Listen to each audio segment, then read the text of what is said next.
राज्य में यह कार्यक्रम मनाया जा रहा है।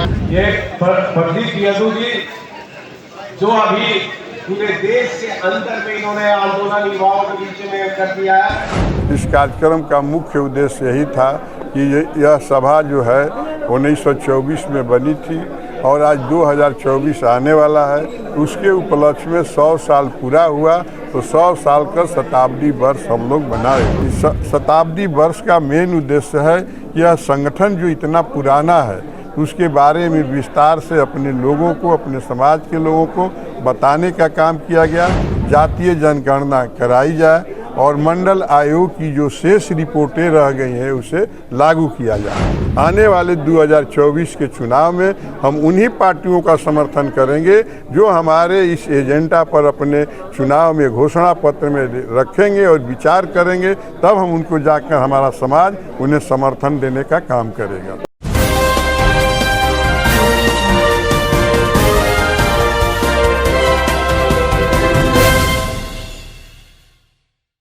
तत्पश्चात इस कार्यक्रम में हमारे राष्ट्रीय कार्यकारी अध्यक्ष श्याम सिंह यादव जी, सांसद जौनपुर जो अभी अपने बीच में पधारे गए, उनका भी हृदय से स्वागत करता हूँ, अभिनंदन करता हूँ। मंच पर बैठे सभी सम्मानित अतिथियों का मैं हृदय से सम्मानित करता हूँ, अभिनंदन करता हूँ। साथियों, क्या आप जान रहे हैं कि यह कार्यक्रम 100 वर्ष पूरा होने के उपलक्ष्य में आज शताब्दी वर्ष मनाया जा रहा है। हमारे महासभा का 100 साल यानी 1924 में इस सभा का गठन हुआ था जो बिहार के पूर्णिया से शुरू हुआ था और उसी के उपलक्ष्य में यह कार्यक्रम पूर्णिया से हम लोग प्रारंभ कर चुके हैं और हर राज्य में यह कार्यक्रम मनाया जा रहा है कि संगठन का 100 वर्ष हुआ है।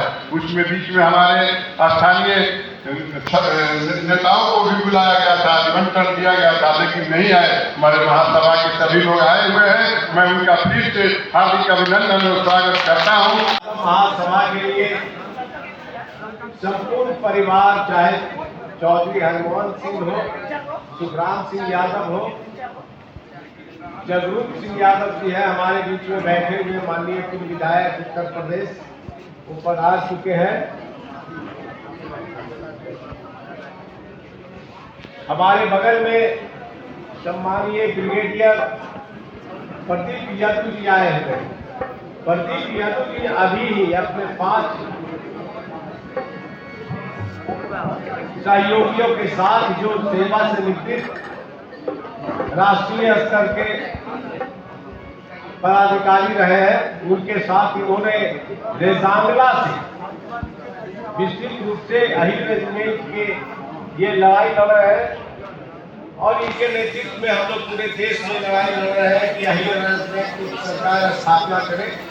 ये प्रदीप यादव जी जो अभी पूरे देश के अंदर में इन्होंने आंदोलन युवाओं के बीच में कर दिया है, जिन्होंने रेजांगला से जो यही वर्तमान केंद्र की सरकार ने रेजांगला स्थान को अहिर धाम के रूप में नामांकित करने का काम किया है, ये इनका प्रयास है। उनकी पत्नी अभी राष्ट्रीय हम लोग के कार्यकारी अध्यक्ष है मंजू जी, और इन्होंने अभी 10 सितंबर को संपूर्ण देश के यादव महिलाओं का रायपुर में सम्मेलन, ऐतिहासिक सम्मेलन हुआ किया और जितने समाज को उन्नति और तरक्की के पर ले जाने वाले लोग हैं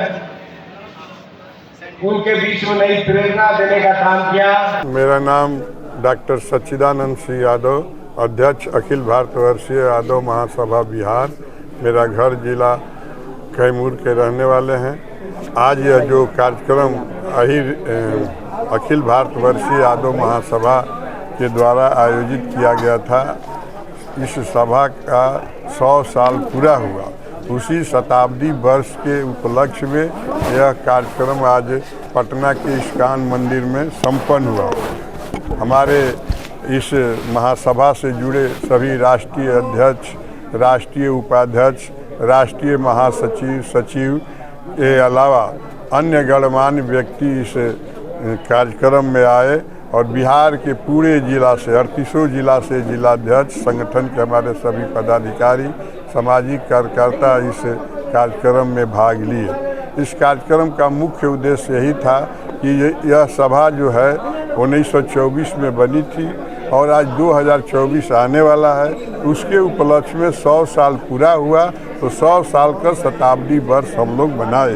शताब्दी वर्ष अब पूरे राज्य में, देश भर के राज्यों में मनाया जा रहा है और इसकी शुरुआत हम पूर्णिया से कर चुके हैं और उस पूर्णिया के होने के बाद आज पटना में संपन्न हुआ। इस शताब्दी वर्ष का मेन उद्देश्य है कि यह संगठन जो इतना पुराना है उसके बारे में विस्तार से अपने लोगों को, अपने समाज के लोगों को बताने का काम किया गया कि महासभा का उद्देश्य और कर्तव्य क्या है। सभी लोगों ने सुना, समझा और जाना।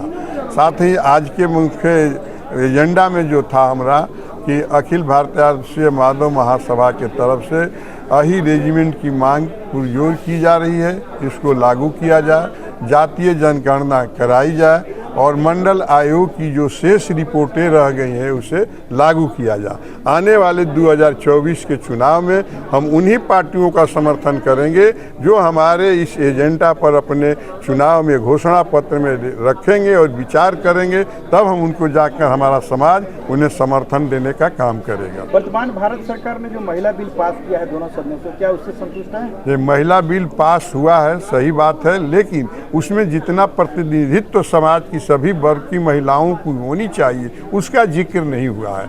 इसलिए आने वाले समय में अगर उसमें सुधार होता है तो बहुत ही अच्छी बात। 2029 में उसको लागू होने की बात कही गई, उससे कितना बात सही है, क्योंकि उसको लागू करने से पहले जातीय जनगणना कराना पड़ेगा। क्योंकि आरक्षण आप दे रहे हैं, किसको कितना देना है, किस हिसाब से देना है, तो जब तक जातीय जनगणना नहीं होगी तो यह संभव नहीं है।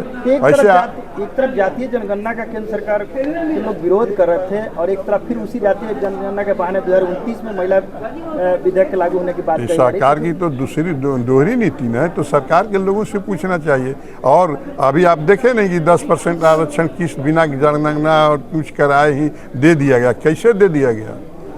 हमको नहीं लगता है कि वह कारगर होगा और आने वाले समय में जब तक जनगणना नहीं होगी तब तक यह उचित प्रतिनिधित्व लोगों को नहीं मिलेगा। तो यानी माना जाए 2024 में जो चुनाव होंगे उसके परिणाम इसको लेकर के प्रभावित कर सकते हैं? निश्चित प्रभावित होगा। जो आप वादा कर रहे हैं, जो इतने दिनों से आप वादा करते आ रहे हैं, 15 लाख देंगे, 2 करोड़ नौकरी देंगे, ये सब तो जुमला ही न है। तो क्या उस जुमला में फंसेंगे लोग, देश के लोग? हमको नहीं लगता है कि इस तरह से जो महिला आरक्षण की घोषणा की है उसका लाभ उनको मिलने वाला है।